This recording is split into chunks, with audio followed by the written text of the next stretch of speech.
Bapak-bapak, ibu-ibu, saudara-saudara kaum muslimin rahimakumullah. Murai di dahan dan koko ayam di kandang, dunia ini penuh dengan berbagai macam kesibukan.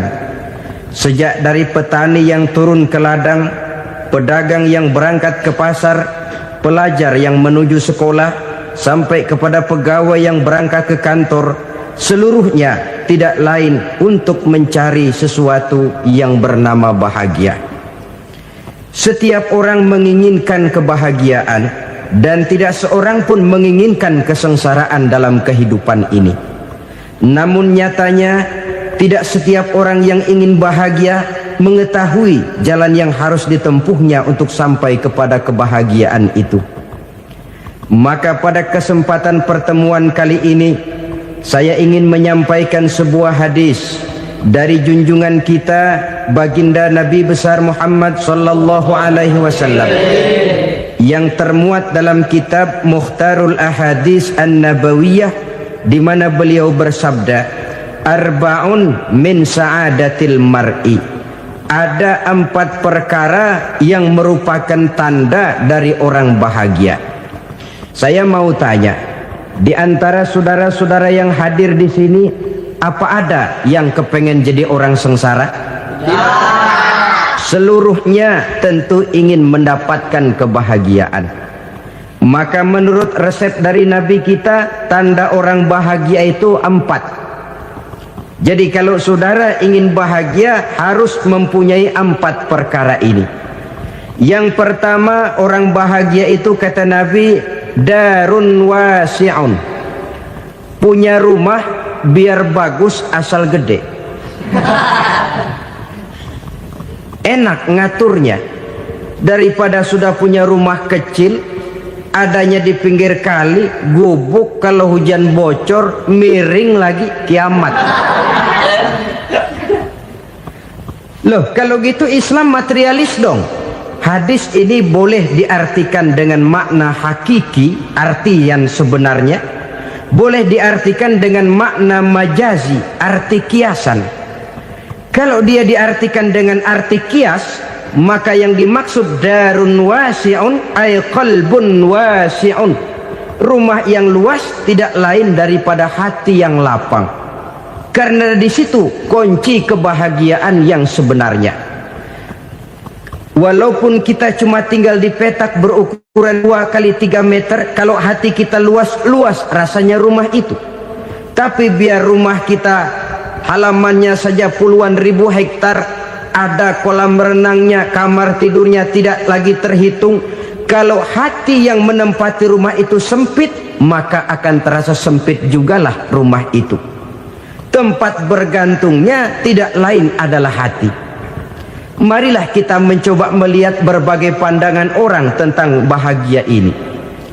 Ada orang menyangka bahwa bahagia itu kalau dia mendapatkan harta yang sebanyak-banyaknya. Siapa yang banyak harta, dialah raja. Apa yang dia mau, seluruhnya bisa dibeli. Keamanannya, dia bisa menyewa petugas. Seluruh fasilitas untuk menyenangkan kehidupannya bisa dibeli. Pendeknya, hartalah segala-galanya dalam kehidupan. Sampai ada pepatah mengatakan, innad darahima fil amakini kulliha taksur rijala mahabatan wa jalala. Sesungguhnya harta, dinar, dirham, uang, di mana-mana selalu bikin hebat orang yang memilikinya. Coba lihat, orang yang punya duit sama yang enggak punya duit, jangan gaya hidupnya, gaya jalannya aja lain.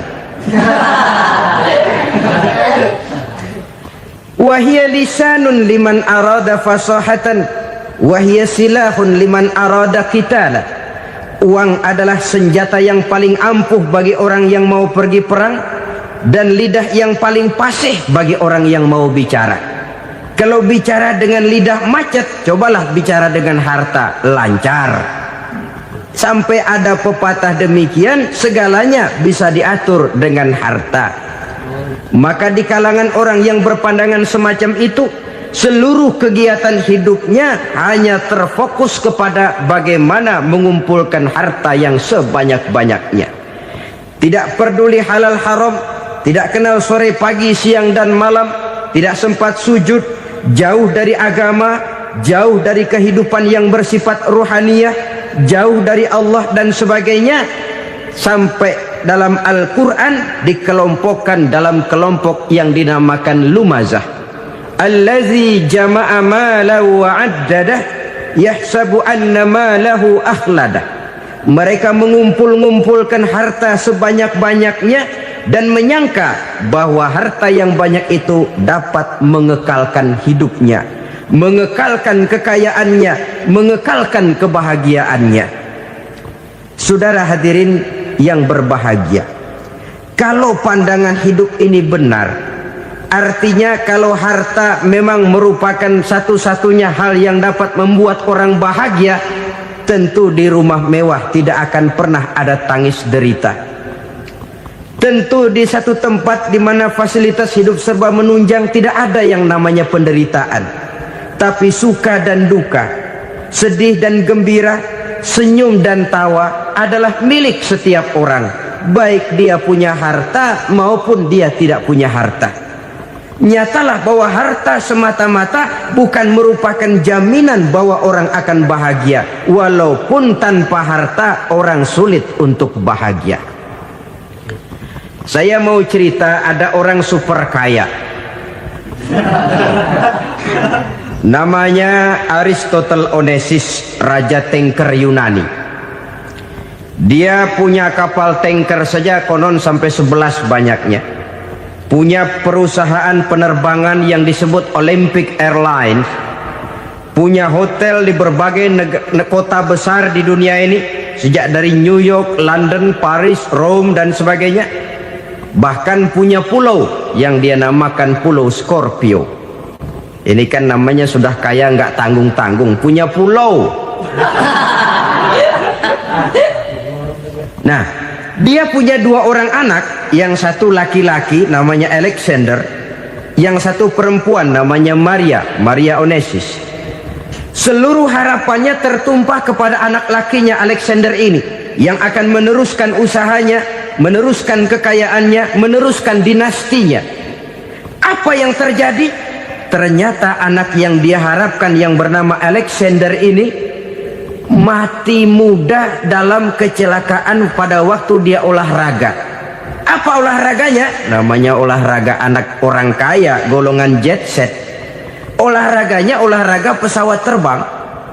Jatuh, ya nggak kapungut, habis mati. Tinggal satu anak perempuannya, Maria Onesimus. Tapi anak perempuan ini juga malah urakan. Terakhir dia pacaran, bahkan kemudian kawin sama orang Rusia. Rupanya Aristotle Onesimus ini broken. Kekayaannya yang berlimpah ruah, perusahaannya yang begitu banyak, siapa yang akan meneruskan? Siapa yang akan menggantikan? Sampai kemudian dia mengurung diri di Pulau Scorpio dan mati di sana secara mengenaskan.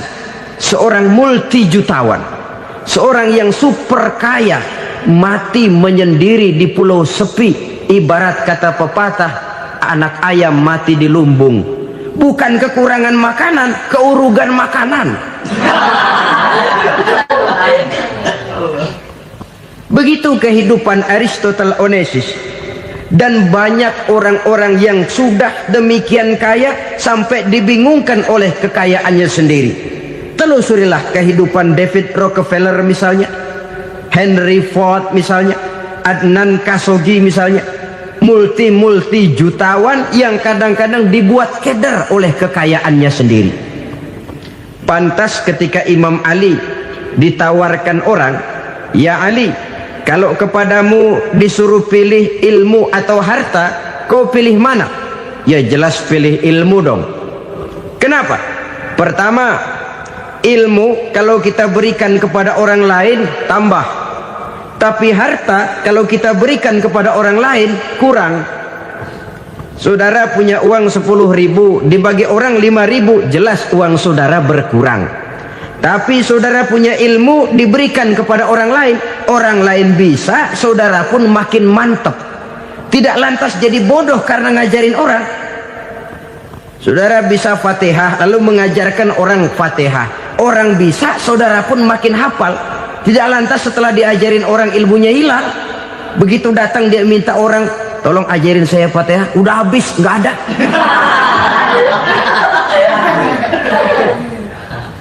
Yang kedua kata Imam Ali, ilmu menjaga kita. Kalau harta, kita yang harus jaga. Makin banyak ilmu, makin terpelihara diri seharusnya. Tetapi makin banyak harta, makin bingung kita jaganya. Sampai kadang-kadang kalau perlu seluruh keliling rumah dipasangi alarm. Belum cukup disewakan anjing besar-besar, pasang di depan pintu, awas anjing galak. Masih belum cukup juga, cari centeng tukang-tukang kepruk jaga rumah. Masih terasa belum aman, padahal rumahnya dikelilingi tembok besar. Di balik tembok ada pintu-pintunya tebal. Di balik pintu itu terbuka masuk kamar, kamar pun ada pintunya, pintunya pun kuat. Masuk ke dalam kamar ada lemari, lemarinya pun pintunya kuat, dikunci, kuncinya pun kuat. Tapi tahap seluruhnya yang timbul cuma sekedar was-was saja. Kesimpulannya sekali lagi, tanpa harta orang memang sulit untuk bahagia. Tapi harta semata-mata tidak merupakan jaminan orang akan bahagia. Dengan hati yang luas, itu modal utama untuk mencapai kebahagiaan hidup. Orang yang hatinya luas, saudara-saudara, punya hati yang lapang, melihat kenyataan hidup ini, dia bersyukur senantiasa kepada Allah. Lantas tidak timbul hasud dan iri hatinya. Oleh karena itu, jiwanya selalu lapang. Kalau tidak, cupik hati namanya. Dangkal pandangan, tidak senang melihat orang lain dapat nikmat, dan itu sering dijadikan contoh. Kalau orang yang lapang dada, dia lihat tetangganya beli TV baru, dia berkata, alhamdulillah ya, tetangga kita beli TV, mudah-mudahan kita bisa ikut nonton. Lapang dadanya. Tapi orang yang sempit hati, lihat tetangga beli televisi, meriang. Enggak diapa-apain, meriang. Besoknya dengar tetangga beli motor, makin sakit, ke rumah sakit. Lalu di rumah sakit dengar tetangganya beli mobil, mati. Disiksa oleh perasaannya sendiri. Orang kalau hati sudah sempit dalam hidup, kemanapun dia pergi, sempit rasanya medan kehidupannya. Kemudian kita melihat juga ada orang yang menilai bahwa bahagia itu katanya kalau punya kedudukan yang tinggi, pangkat yang agung, wibawa yang besar. Mungkin betul, tapi mungkin juga tidak. Bergantung kepada hati orang yang punya pangkat itu. Sama dengan harta tadi. Harta akan membawa bahagia kalau dia jatuh ke tangan orang yang berhati lapang. Tapi harta akan jadi bencana kalau jatuh ke tangan hati orang yang sempit. Pangkat akan membawa bahaya kalau jatuh di tangan hati orang yang sempit. Lebih dari itu, kenyataan mengajarkan kepada kita bahwa ternyata pangkat dan jabatan tidak selamanya memberikan kebahagiaan dalam kehidupan. Bahkan resikonya kelewat besar. Beberapa bukti kita bisa ambil dari para pemimpin dunia yang menjadi korban lantaran pangkat dan jabatan yang disandangnya. Saudara ingat Presiden Abraham Lincoln dan John Kennedy dari Amerika? Dibunuh orang. Park Chung-hee dari Korea Selatan, Ziaur Rahman dari Bangladesh, Anwar Sadat dari Mesir, terakhir Indira Gandhi dari India, menjadi korban dari pangkat dan jabatan yang disandangnya dari orang-orang yang tidak senang dia memegang jabatan itu. Dia akan mudah mengundang bencana. Sehingga pantas kalau seorang presiden terkemuka Amerika, Harry Truman namanya, dia mengatakan jabatan presiden itu, kata dia, seperti orang nunggang macan, naik macan. Harus kita taiki, kalau enggak dia bakal nerekam kita, ngeri katanya.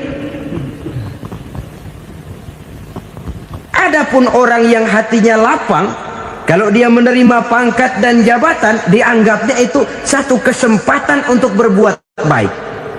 Tapi orang yang berhati sempit, menerima pangkat dan jabatan, bukan kadang-kadang menerima, malah berusaha setengah mati mencapai dengan segala cara. Kalau perlu jilat atas, jilat atas. Jadi golongan sumuhun dawu. Jadi kelompok kulon nuwun, yes sir, yang kerjanya cuma oke bos. Kalau perlu jilat atas, jilat atas. Kalau perlu injak yang bawah, injak yang bawah. Perlu sikut kiri kanan, sikut kiri kanan. Yang penting pangkat dapat, jabatan dapat. Orang yang semacam ini, kalau sudah mempunyai pangkat dan jabatan, biasanya dia tidak menganggap itu sebagai amanah, tidak menganggap sebagai kesempatan berbuat baik, tapi malah kesempatan untuk memperturutkan hawa nafsunya yang dilatar belakangi oleh kesempitan hatinya tadi. Apalagi kalau orang memperoleh pangkat karena banyak mengeluarkan uang. Seakan-akan pangkat dan jabatan itu sekarang macam proyek, pakai tender. Siapa yang berani bayar segini naik, nggak berani minggir. Padahal logikanya, kalau orang mencapai satu jabatan karena banyak mengeluarkan uang, hampir bisa dipastikan bahwa setelah jabatan itu dia pegang, langkah pertama yang akan dilakukannya ialah berusaha bagaimana uang yang dia keluarkan supaya kembali. Ya paling kurang pulang modal dulu dong. Soal mikirin rakyat soal nanti, tapi ini modal harus pulang. Itu celakanya kalau orang memperoleh pangkat dan jabatan cuma karena banyak mengeluarkan uang. Jarang orang yang mempunyai keyakinan dan pandangan bahwa pangkat dan jabatan merupakan amanah. Jadi sekali lagi, pangkat dan jabatan mungkin saja membawa kebahagiaan kalau jatuh ke tangan orang yang berhati lapang. Tapi bisa jadi bencana kalau dia jatuh ke tangan orang yang mempunyai hati yang sempit. Dan lagi-lagi stresnya hati yang lapang. Lalu sebagian orang, saudara, ada yang berpandangan katanya bahagia itu kalau jadi orang terkenal, mempunyai popularitas, menjadi idola di kalangan remaja, di kalangan orang tua, di segala lapisan masyarakat. Padahal makin populer orang makin terikat dia. Ya kalau macam kita ini kan nggak punya nama, nggak populer, tengah malam buta mau nongkrong di warung Tegal aman. Tapi pangkat, jabatan, kedudukan, popularitas menyebabkan kita diikat dengan berbagai macam peraturan. Cuma mandi sama ke WC saja yang nggak dikawal.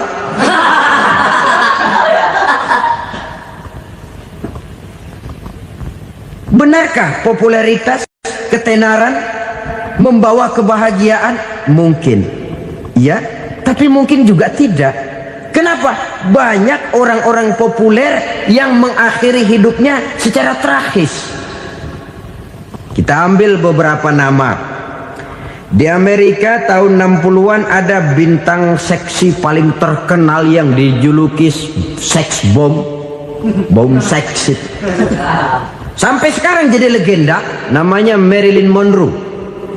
Singkatan doublenya itu inisialnya MM, Marilyn Monroe. Terkenal top sampai dia mati tahun 62, namanya sekarang masih saja dibicarakan orang. Kenapa dia bunuh diri? Tidak punya hartakah dia? Banyak. Kurang populerkah dia? Seluruh dunia mengenalnya. Sejak rakyat kecil sampai pejabat tinggi dia punya hubungan. Kenapa? Jenuh. Dia terlahir dalam keadaan yatim. Setelah itu tidak lama dia berangkat remaja, ibunya meninggal. Pindah dari wanita asuh ke wanita asuh sampai 12 orang ibu angkatnya. Dan kekecewaan yang paling parah, setiap laki-laki yang dekat dengannya hanya seperti kapal berlabuh. datang dan pergi silih berganti, padahal dia merindukan seseorang yang bisa melindungi hidupnya. Dia rindukan itu dan dia tidak pernah menemukan. Itu yang akhirnya menyebabkan dia minum pil tidur kelewat dosis, minum obat tidur kebanyakan, ya tidur terus sampai sekarang.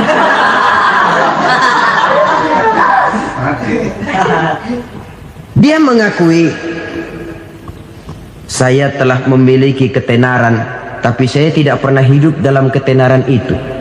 Saya pandai main sandiwara, tapi saya ingin hidup dalam alam yang real sebagaimana umumnya orang. Itu yang dia rindukan.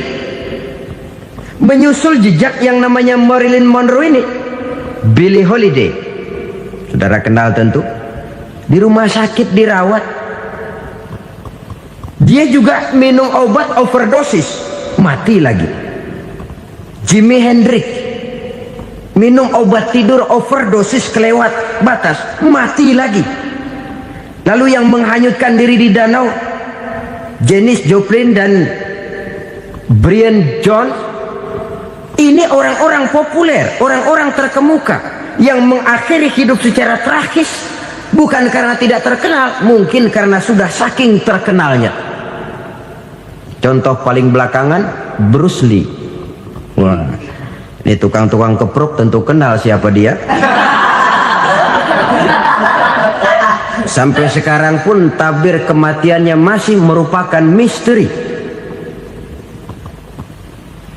Dan yang masih hidup juga menunjukkan gejala yang aneh. Michael Jackson, rumahnya di Beverly Hills itu dijaga sedemikian rupa, dan dia selalu curiga kepada setiap makanan harus steril, bersih dari segala macam kimia.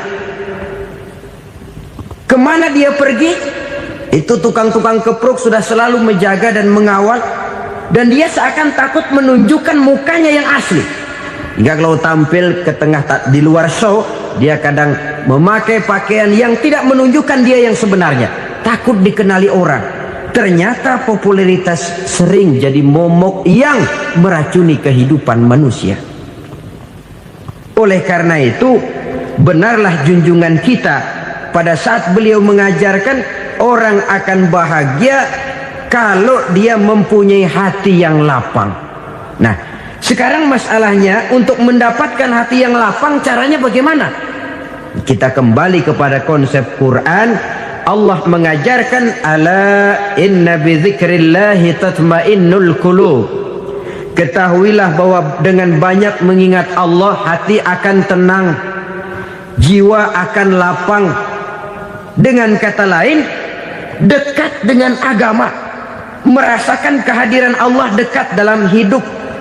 Itu muara pertama untuk mencapai hati yang lapang. Ala inna bi dzikrillahi tatmainnul qulub. Jangan macam orang sekarang ingin mendapatkan ketenangan lalu tapak di puncak gunung, di gua-gua, di tempat sepi. Iyalah kalau nggak ada ular. Kalau tergigit ular berbisa, ketenangan belum, mati jelas itu. Islam positif untuk mendapatkan ketenangan. Ala inna bi dzikrillahi tatmainnul qulubi. Bahwa ketahuilah bahwa dengan banyak mengingat Allah, hati akan tenang, jiwa akan lapang, nuansa pikiran akan luas. Karena yang namanya bahagia ada dimanapun manusia berada.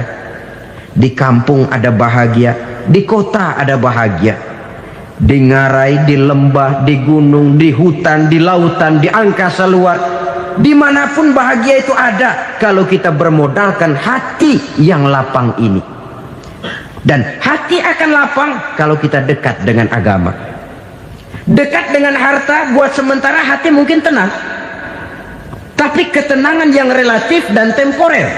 Apalagi orang tiap kali tambah harta, tiap kali tambah rencana, itu wajar. Mungkin sebelumnya saudara berpikir, kalau punya duit 5.000 enak nih. Begitu punya duit 5.000, aduh sayang kalau 10.000 aja. Tiap kali tambah harta, tiap kali lain rencana. Makin banyak rencana, makin menjauhkan kita dari yang namanya ketenangan. Padahal ketenangan merupakan unsur utama untuk mencapai bahagia. dan ketenangan itu bermuara dalam hati manusia. Tengoklah kehidupan ini. Orang yang banyak harta dengan orang miskin, berbedakah rasa sakit yang mereka tanggungkan?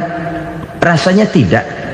Walaupun si kaya tidur di kasur empuk berselimutkan sutra mahal, sementara si miskin meringkuk di balai bambu yang keras dan kasar. Apabila maut datang, dia juga tidak pernah pilih bulu. Maut datang menjemput si kaya di singgasana keemasannya, dikelilingi oleh para pengasuh, dayang dan idang serta para pengawal. Dan maut pun datang menjemput si miskin papa, sehingga ia tergelepar di tepian jalan.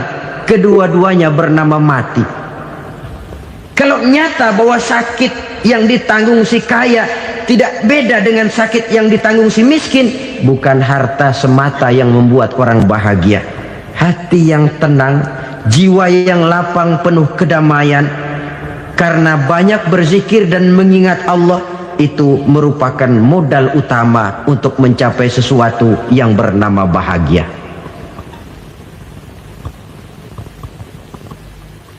Saudara hadirin yang saya hormati, inilah yang pertama dari 4 ciri yang digambarkan oleh Nabi tentang tanda-tanda orang bahagia. Dan harus berangkat dari yang pertama ini, hati yang lapang. Ini yang harus kita miliki lebih dahulu, baru nanti akan menyusul kepada poin yang ketiga, kedua dan selanjutnya. Sebab kalau hati sudah terisi dengan jiwa yang lapang, seluruh persoalan insya Allah akan bisa kita atasi dengan sebagaimana mestinya. Yang kedua sekarang, tanda orang bahagia menurut baginda Nabi, markabun syariah. Orang bahagia itu, kata beliau, punya kendaraan biar cepat asal lancar. Artinya kemana dia mau pergi mudah. Apa maksud hadis ini? Kalau kita kaji lebih dalam, kendaraan itu kan alat transportasi. Transportasi tidak lain adalah usaha memudahkan komunikasi. Pindah dari situ kepada teori bahwa manusia adalah zon political, makhluk bermasyarakat yang tidak bisa memenuhi kebutuhan hidupnya secara sendirian. Kita memerlukan keberadaan orang lain dalam kehidupan ini. Untuk memakai baju saja kita sudah perlukan petani yang tanam kapas, pabrik yang memintal kapas jadi benang, pabrik yang menenun benang jadi kain, sampai kepada mesin jahit, sampai kepada tukang jahit. Itu cuma untuk memakai pakaian saja. Tidak seorang pun di antara kita yang sanggup memenuhi kebutuhan hidupnya secara sendiri. Kita perlu orang lain. Maka kebebasan dalam arti mutlak, kebebasan tanpa batas, itu tidak mungkin ada dalam kehidupan. Karena kita mengadakan yang disebut interaksi sosial. Setiap kegiatan kita tentu melibatkan orang lain. Menurut kita barangkali kita bebas jalan di jalan raya semaunya, tapi orang lain berkendaraan pun merasa bahwa ini ada juga jalan haknya, dan begitu selanjutnya. Oleh karena itu, maksud dari kendaraan yang cepat ini adalah khulata'uhu ma'as solihin. Lingkungan pergaulannya terdiri dari orang-orang soleh. Pergaulannya luas. Kemana dia pergi ada temannya. Kesulitannya ada tempat dia cerita.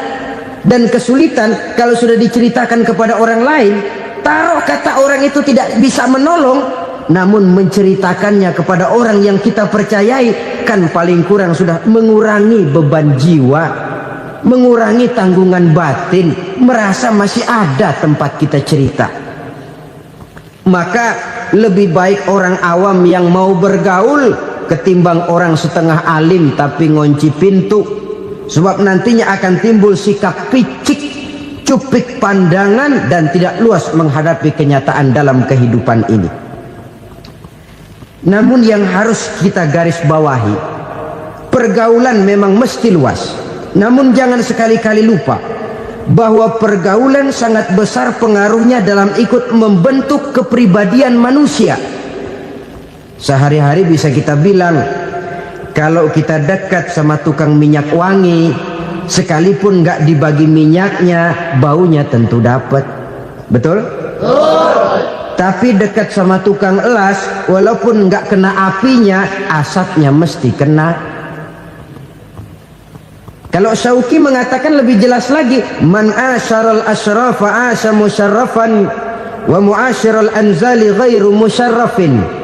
Awalam taral jildal hakira muqabbalan bisagri lamma sara jildal mushaf.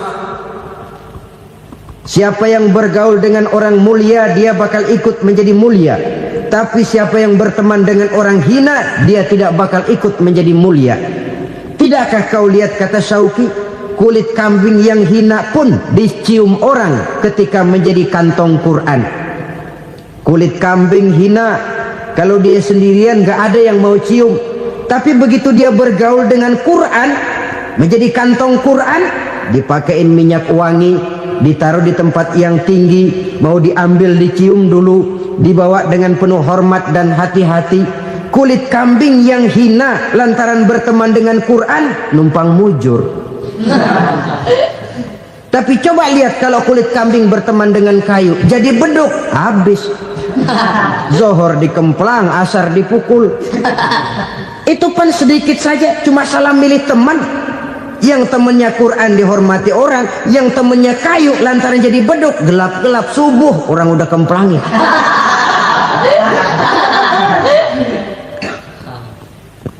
Maka terutama kepada adik-adik remaja yang masih mencari identitas diri, yang ibarat kaset masih kaset kosong, mudah diisi oleh apapun, pandai-pandailah memilih teman dalam bergaul. Karena banyak orang yang tadinya baik-baik, ketika terseret dalam pergaulan dengan orang yang tidak baik, kebaikannya menjadi lentur dan luntur.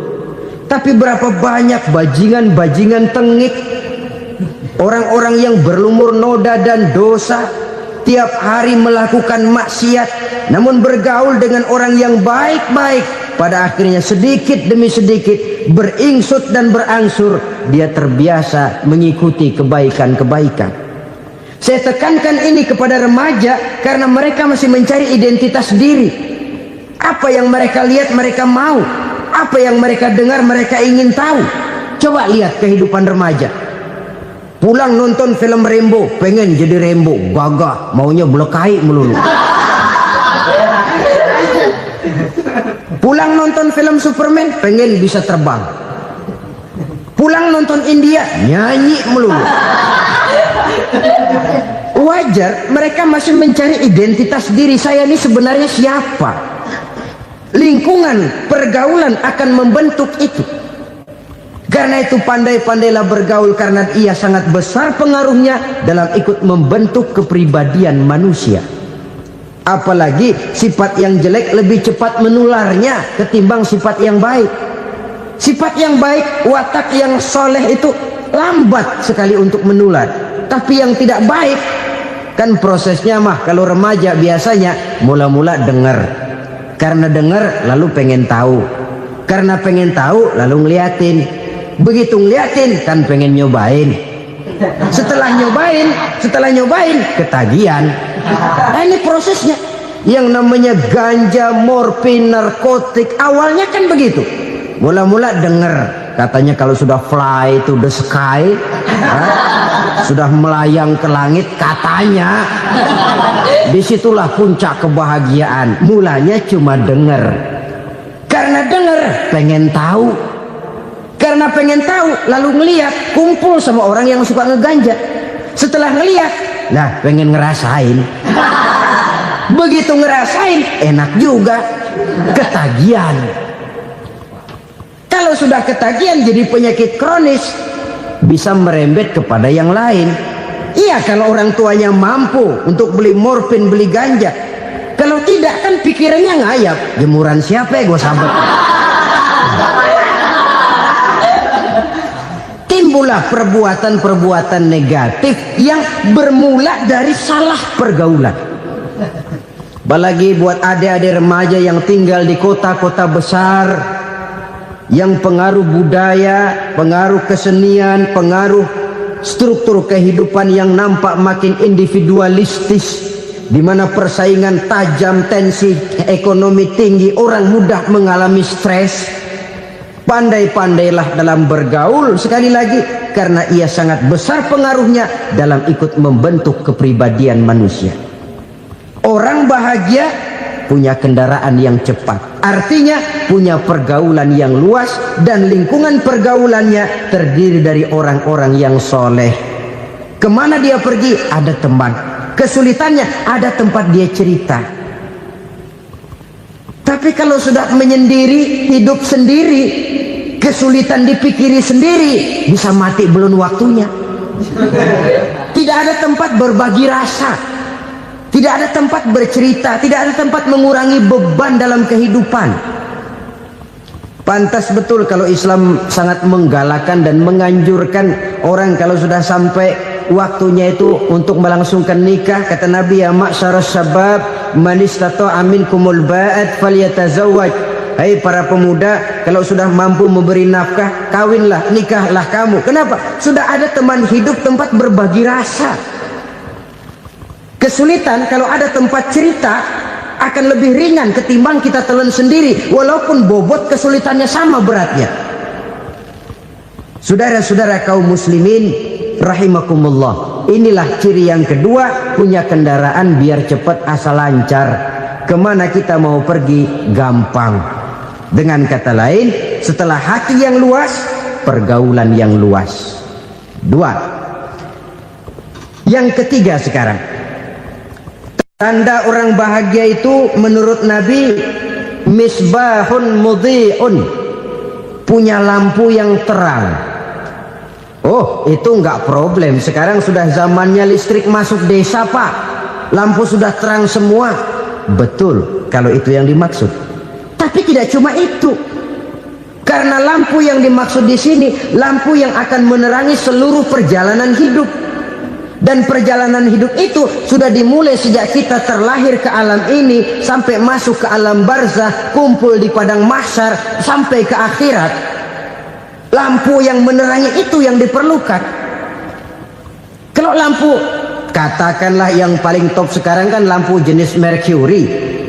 Taruhlah itu di rumah kita, dia cuma menerangi rumah kita, menerangi hati pun tidak sanggup.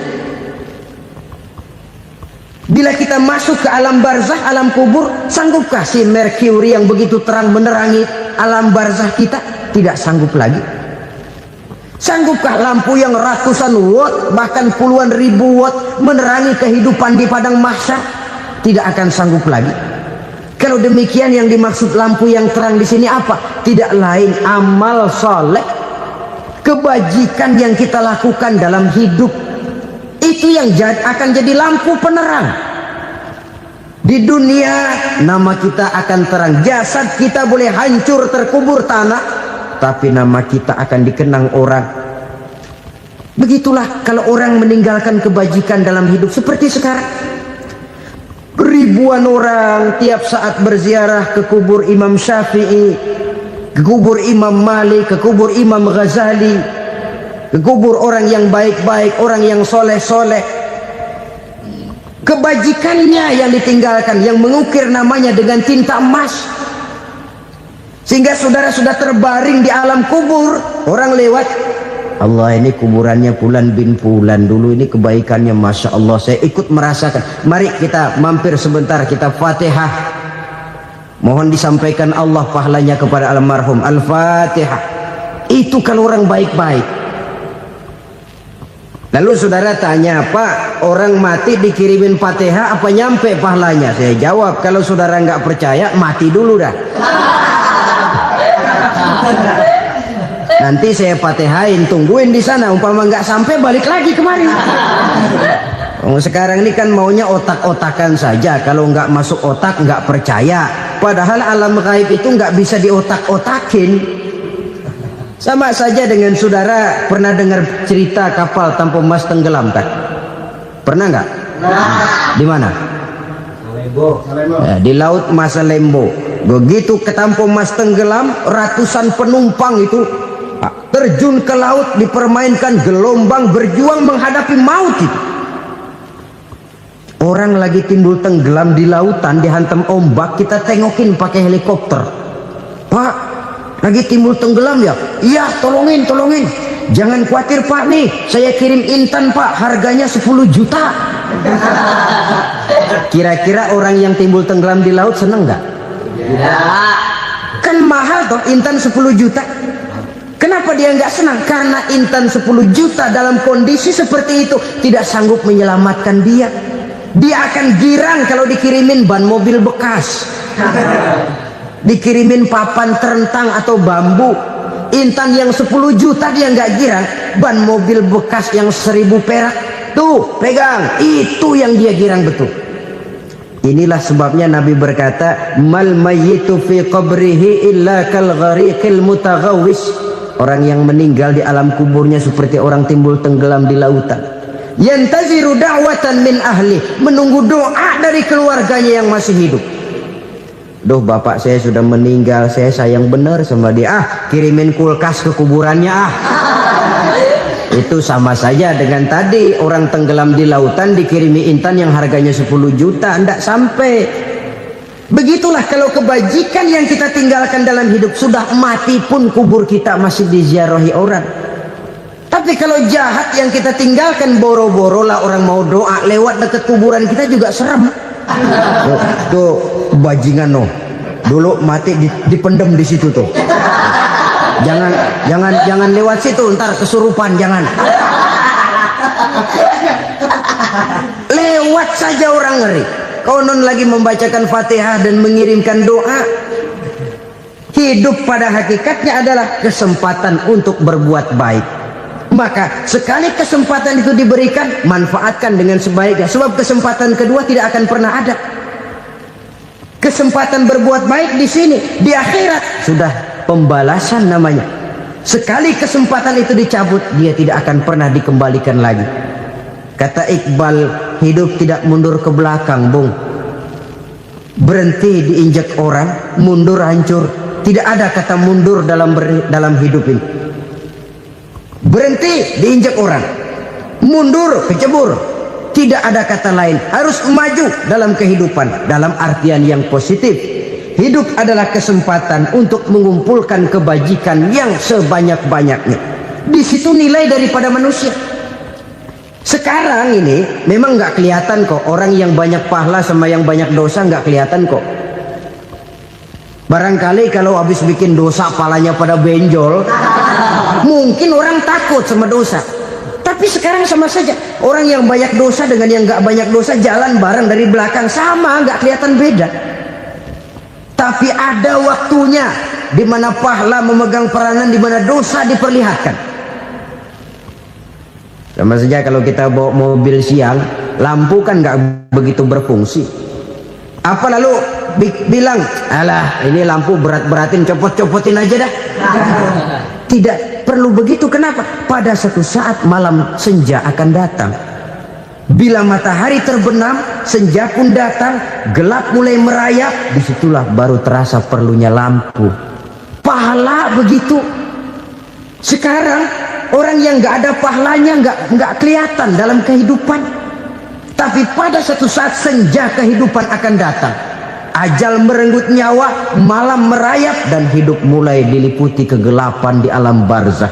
Dikala itu kalau nggak punya lampu, alangkah malangnya kita.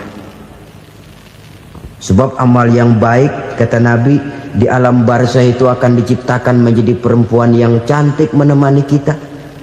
Amal yang jahat akan menjadi orang yang paling jelek nemenin kita.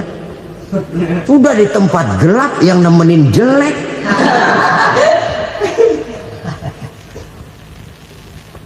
Kaum muslimin rahimakumullah. Kalau demikian masalahnya, tergantunglah kita pandai memanfaatkan waktu. Al-waktu kasayf, waktu itu cepat sekali. Yang namanya waktu itu tahu-tahu. Tahu-tahu udah tahun 87. Tahu-tahu udah begitu. Tahu-tahu yang kemarin anak-anak, sekarang udah pada punya anak. Tahu-tahu saja itu.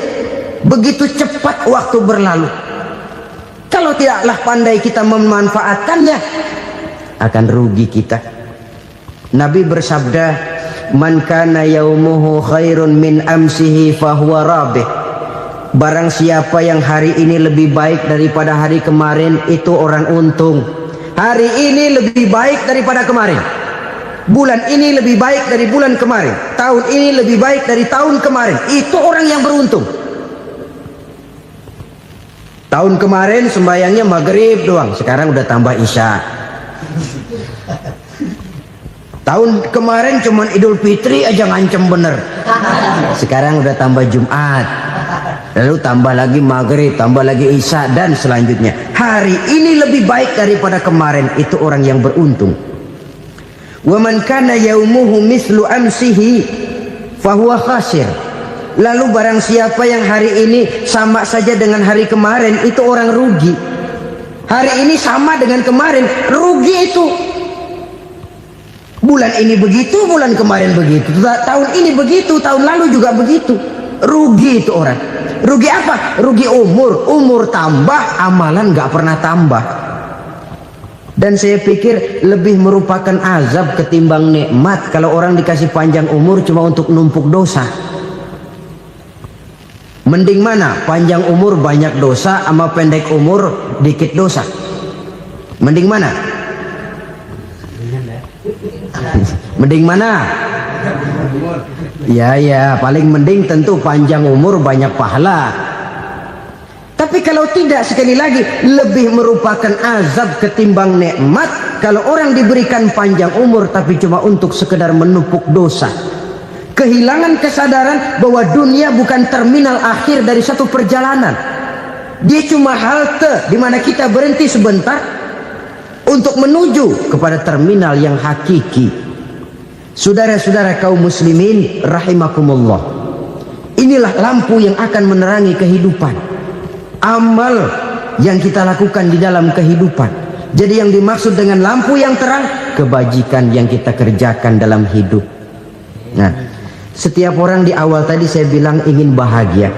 Bahagia itu kan hakikatnya kumpulan senang dan selamat. Senang, selamat. Apa bedanya?